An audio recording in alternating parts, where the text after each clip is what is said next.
नमस्कार मित्रों, जो लाइव कर रहा हूँ उसके ऊपर का जो है टैग आपने देख लिया होगा, @समोसा। बीते 24 घंटे में अशोकनगर शहर में जिस चीज़ ने सबसे ज़्यादा सोशल मीडिया पर जो है अपनी उपस्थिति दर्ज कराई है वो समोसा है। दरअसल कहने और सुनने के लिए तो ये खाने की चीज़ है, मगर इसको एक व्यवस्था में जो खराबी आई है उसके प्रतीक के तौर पर रखा है। जो लोग शहर से बाहर के हैं, जिन्हें समोसा को लेकर बहुत ज़्यादा चीज़ें पता नहीं, उनको मैं बता दूं कि समोसा हमारे यहाँ जो कोरोना को लेकर जो चीज़ें हुई हैं, खासकर आइसोलेशन और क्वारंटाइन सेंटर में जो मरीज़ भर्ती किए गए हैं उनके नाश्ते में दिया गया था। और दैनिक भास्कर अखबार ने इसको बहुत प्रमुखता से छापा था कि मरीजों को जो भर्ती किया गया है उन्हें सुबह नाश्ते में समोसा, जलेबी और पोहा दिया जा रहा था। उसको सिंबल के तौर पर व्यवस्था में विरोध के प्रति और लोगों में जो उसके प्रति जो है बहुत ज़्यादा परेशानियां थी या उसको लेकर जो रोष था उसके प्रतिबिंब के तौर पर किया था। करीब करीब 1000 से ज़्यादा पोस्टें हैं जिनमें समोसा को लेकर अलग अलग चीज़ की गई है। मेरे साथ में सचिन शर्मा जी हैं, दैनिक भास्कर की ब्यूरो चीफ, और इन्होंने ये चीज़ दी थी कि कितनी खराब स्थितियां हैं अशोकनगर की क्वारंटाइन और आइसोलेशन सेंटर में, खासकर कोरोना पॉजिटिव मरीजों को जो अभी तुरंत में बढ़ के करीब करीब 7 अभी और निकले हैं, तो 28 से ऊपर हो रहे हैं। इनमें से भी अगर देखा जाए तो 20 से ज़्यादा लोग सिर्फ पॉजिटिव भर्ती हैं और कुछ क्वारंटाइन में है, और इनको बहुत एहतियात बरतने की ज़रूरत है, बहुत सारी चीज़ों को देने की ज़रूरत है। मेरे पास कुछ ऐसी आंकड़े हैं जो आपको लेके आएंगे। साथ में इस व्यवस्था के विरोध के बीच में हम दो पत्रकार इसलिए आए हैं ताकि लोग सनद रहें, और मैं आपसे अनुरोध करूं, पहली बार ये कह रहा हूं कि आप इसको ज़रूर ज़्यादा से ज़्यादा शेयर कीजिए ताकि लोगों को ये समझ में आ जाए कि हम व्यवस्था के विरोध में खड़े होने वाले लोग हैं और आप हमारा सपोर्ट कर रहे हैं। सिर्फ इस वजह से नहीं कर रहे कि हम उनकी सेवाओं को पसंद नहीं करते या उनको अप्रिशिएट नहीं किया, उनको भी उतनी शिद्दत के साथ हम पसंद करते हैं, उनका स्वागत करते हैं। जिन लोगों से हम लोगों का मोबाइल नेटवर्क और संपर्क नहीं था कि अंदर आइसोलेशन जो वार्ड है जिसमें कोरोना पॉजिटिवों को भर्ती कराया गया है, उनको क्या खाने को दिया जा रहा है, उनके लिए क्या ट्रीटमेंट दिया जा रहा है, ये हम लोगों को पता नहीं था। लेकिन चूंकि अभी जो एक साथ 16 पॉजिटिव, एक ही दिन में 19 पॉजिटिव निकले, और 19 पॉजिटिव निकले तो उसमें से कई लोग ऐसे थे जो शहर के थे और जो अधिकांश लोगों से जुड़े हुए। उसमें सबसे बड़ी बात थी कि चिकित्सा जिला अस्पताल का स्टाफ भी, उसमें 3 स्टाफ नर्स, एक डॉक्टर, और इसके अलावा कई ऐसे लोग हैं जो कि बहुत अच्छे पोस्ट पे बाहर पोस्टेड है, इंजीनियर्स हैं, तो वो लोग भी थे वो जो हम लोगों के कहीं ना कहीं संपर्क में हैं।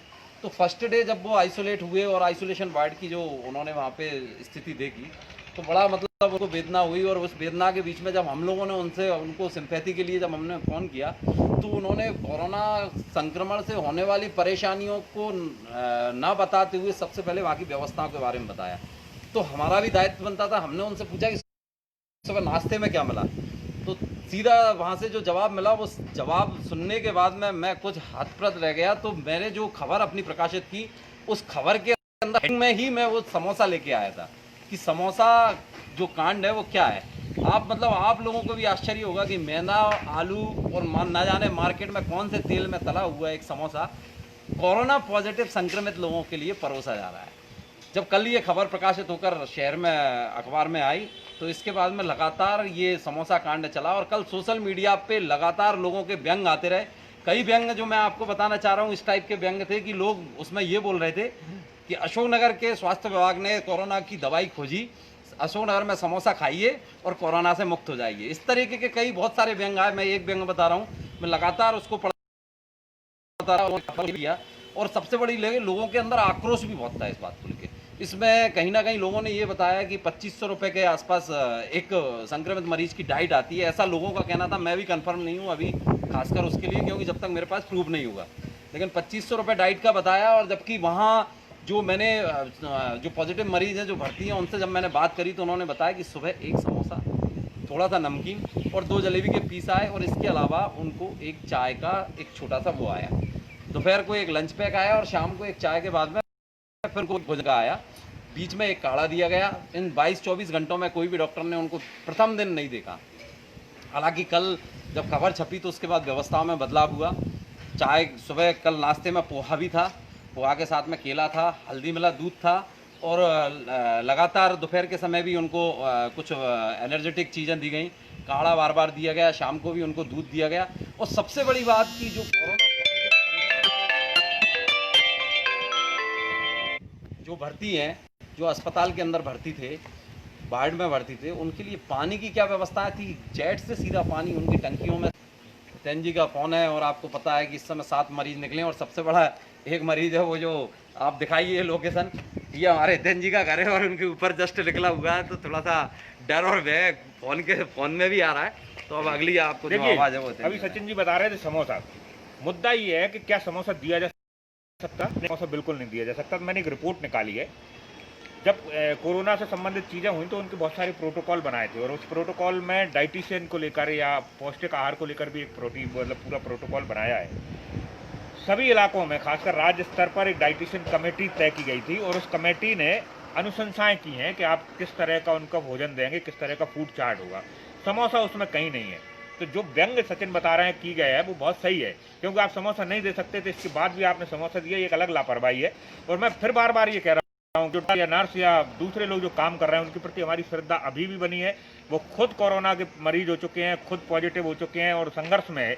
उनके प्रति हमारा उनके काम के जज्बे को आज भी सलाम है, मगर व्यवस्था में जो विरोध आया है उसके खिलाफ हम लगातार रहेंगे और काम करते रहेंगे। देखिए, अभी जो इसमें मेरे पास जो रिपोर्ट है, इसमें करीब करीब जो चीज़ें बताई गई हैं, 800 से 900 कैलोरी होने की बात की जा रही है, जो मरीज होगा उसको दिया जाएगा। ये ब्रेकफास्ट में होगी।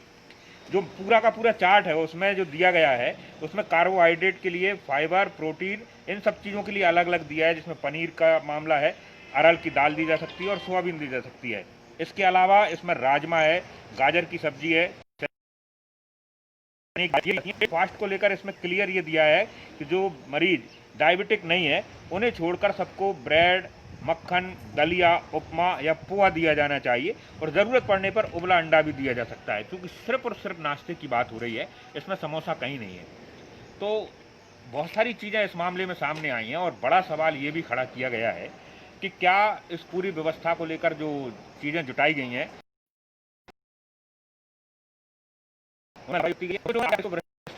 आज के विषय होंगे और ज़रूर होंगे। साथ ही उन लोगों पर बड़े कठिन सवाल किए गए हैं जो इनको सुधारने वाले लोग थे या इन पर नियंत्रण वाले लोग थे। खासकर हमारे शहर का और जिले भर का राजनीतिक तंत्र इस मामले में बहुत बुरी तरह से जो है कल से आज तक जो है सवालों के घेरे में खड़ा हुआ है।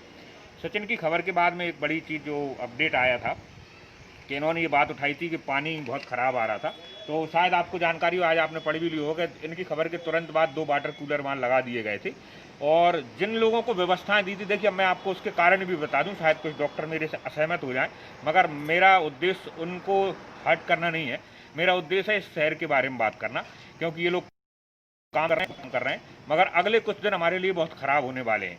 आज की स्थिति में हम 30-35 के आसपास पहुँचने वाले हो गए, और ये कब 100-125 हो जाएंगे इसकी कोई गारंटी नहीं है। ऐसे में अब व्यवस्थाओं पर नियंत्रण बहुत ज़रूरी है। ये व्यवस्थाएं बिगड़ी क्यों? अभी कुछ देर पहले हमारे पास अधिकारी थे, उन्होंने कहा कि आइसोलेशन और क्वारंटाइन सेंटर के लिए जिन लोगों को जिम्मेदारी दी गई थी उसमें सबसे पहले फूकवाल साहब थे, और उनके साथ कुछ परेशानी हुई तो उनको हटाया गया। इसके बाद जमूरिया साहब को लिए गई तो उनके पास कुछ जो है खुद की परेशानी व्यक्तिगत रही, इसकी वजह से वो हटे। फिर एक मैडम है उनको दी गई। तो लगातार इस सेंटर की व्यवस्थाएं जो देखने वाले लोग थे वो पर्टिकुलर नहीं थे। साथ ही इस पूरे दायरे में सबसे ज़्यादा सवालों में आए CMHO त्रिवेदिया जी, उनको लेकर लोगों में रोष भी है और उनसे सवाल भी किए जा रहे हैं। हालांकि वो निरंतर काम भी कर रहे हैं, इसमें कोई दो मत नहीं है, मगर इन चीज़ों पर भी अगर वो काम करते तो बहुत अच्छा है। शहर भर के लोगों से फिर आखिरी में मैं आपसे कह रहा हूँ कि ये हम लोगों का भी दायित्व है कि जो व्यवस्थाएं खराब हो रही हैं उनमें अगर हम लोग कहीं जिम्मेदार हैं तो उस पर ही आप रहिए। लोग लगातार लॉकडाउन बात कर रहे हैं, कोरोना प्रोटोकॉल में अब लॉकडाउन नहीं हो सकता, और ये पॉलिसी का मैटर है। अगर नीति सरकार बनेगी तो होगी, अन्यथा कलेक्टर या यहाँ के लेवल पर ये नहीं हो सकता। ये बात बिल्कुल क्लियर समझ लीजिए। बिल्कुल अभी सचिन जी ने बताया था कि मैं जिस कॉलोनी में जिस मोहल्ले में रहता हूँ, मेरी मल्टी में कोरोना का मरीज आ चुका है। किसके घर में कब और कहाँ पास में आ जाएगा अब इसकी कोई गारंटी नहीं है, इसलिए एहतियात आप सब लोग बरतते रहिए, मास्क लगाइए और वो सारी चीज़ें जो एहतियात के लिए कही गई वो करते रहें। मगर समोसा का लेकर जो इशू बनाया गया है उस पर वो सारे लोग जो जिम्मेदार हैं, चूँकि मैं जिम्मेदार हूँ, मुझसे उम्मीद की जाती थी कि खराब चीज़ों पर बोलें, बगावत के सुरम को उठाना पड़ता है, विद्रोह करना पड़ता है हर बुरी चीज़ पे। तो हमने अपना धर्म निभाया है, मगर अगर आप चाहते हैं ये मैं बीच में आपकी एक बात और काट रहा हूँ कि धर्म हमने इस धर्म को निभाने के लिए वहाँ जो पॉजिटिव लोग भर्ती रहे हैं उन लोगों का कहीं ना कहीं हम लोगों के प्रति सहयोग रहा है, जिन्होंने वहाँ की व्यवस्थाओं को उजागर किया। और सबसे बड़ी बात है कि इसमें स्वास्थ्य विभाग की जो दिन और रात वार्ड में काम करते हुए मरीजों को देखते हुए जो संक्रमित नर्स है, स्टाफ नर्स हैं, उनके साथ उनको मतलब जो स्टाफ के होते हुए भी उनके साथ जो वहाँ सौतेला व्यवहार किया गया, उन व्यवस्थाओं को हम आगे लेके आए। उनकी तरफ से ही हमने ये उनको और जो साथ में हम लोगों के मिलने वाले थे उनके मार्गदर्शन में ही हमने ये बताया। उन्होंने बताया कि ये क्या स्थितियाँ वहाँ घटित हो रही थी। तो चूंकि हम दोष इसमें किसी का नहीं मानते, लेकिन हमारा एक अपील है, मतलब सभी जिला जो भी इस व्यवस्था में जुटे हुए हैं, चाहे वो जिला प्रशासन हो, चाहे राजनीतिक हो, चाहे स्वास्थ्य विभाग के अधिकारी हो, कि कम से कम अब जब व्यवस्थाएं वहाँ इस टाइप से जुटाई जा रही हैं कि जिस व्यक्ति का भी सैंपल होगा वो व्यक्ति वहीं क्वारंटाइन किया जाएगा, तो वहाँ आपका भी दायित्व और फर्ज बनता है कि उनको कम से कम इस प्रकार की व्यवस्थाएं मुहैया करवाई जाए कि कई लोग जो बाहर से आ रहे हैं वो डर के कारण, इस कारण से लोगों को ना बताएं कि वहाँ उनको मजबूरी में खराब जगह पर रहना पड़ेगा। चलिए, एक और बहुत बड़ी बात इस पूरे प्रकरण की, जो सबसे बड़ी बात है कि क्या लापरवाही हुई है। कोरोना विस्फोट का 2-3 दिन पहले मैंने जो एक मामला डाला था, जी हाँ, अशोकनगर शहर में सिविल सर्जन की और दूसरे लोगों की लापरवाही के कारण ये सब चीज़ें हुई हैं। जिन लोगों के कोरोना के रिजल्ट पॉजिटिव आए हैं उनमें 2 तरह के लोग हैं। एक तो वो जिनके सैंपल भरे गए हैं जो बाहर से आए हुए थे, तो उन पर कोई कुछ नहीं कर सकता। दूसरा, जो अशोकनगर जिला चिकित्सालय में आहोरी गांव की जो बच्ची को भर्ती किया गया था और हॉस्पिटल लाया गया था, वो सिम्टोमेटिक थी। वो अशोकनगर शहर की पहली कोरोना पॉजिटिव मरीज थी जो सिम्टोमेटिक, यानी उसमें लक्षण दिखे थे, और उसने बम का काम किया है। उससे हमारे डॉक्टर हुए, 3 नर्स हुई, एक आया हुई, 3 मरीज हुए। तो ये जो हुआ था वो पहला विस्फोट था, बम था, और ये लापरवाही के थ्रू हुआ था। इस लापरवाही पर मुझे लगता है कि ज़रूर काम होगा, इस पर लोगों को जो है काम करना भी पड़ेगा। अब मैं बता देता हूँ कि उस महिला के या उस बच्ची के जो संपर्क में एक और बच्ची आई थी जिसकी उम्र कुल 5 साल है, वो भी भर्ती थी उसी समय, और वो अस्पताल से भाग गई थी। अब उसमें भी लक्षण थे। ये देखिए कि जिस एक बच्ची ने 10-11 अस्पताल के लोगों को जो है इतना वो कर दिया, तो दूसरी और कितना करेगी। तो ये 2 बड़ी लापरवाही इस पूरे मामले में आई हैं। अभी तक हम प्रयास ये कर रहे थे कि स्वास्थ्य विभाग से जुड़ी चीज़ों को सिर्फ सकारात्मक तौर पर लाएं, मगर लापरवाही की हदें बहुत ज़्यादा हो गई और ये आम जन से जो है तकलीफ देने वाली, उनकी जान पर बनाई है। तो उन पर भी जो है बात की जा सकती है, और इसलिए कर रहे हैं ये बातें कि अब चीज़ें जब सामने आने लगे तो थोड़े से सक्रिय हो जाएं और चीज़ों को बेहतर तरीके से संभालने की कोशिश करें। हम लोगों के पास आपसे ही जानकारी आई है, उम्मीद है कि उनको आप दिक्कतें होंगी आगे, क्योंकि उन्होंने ये जानकारी बाहर निकाली है, मगर शहर और समाज के लिए वो बहुत ज़रूरी भी थी।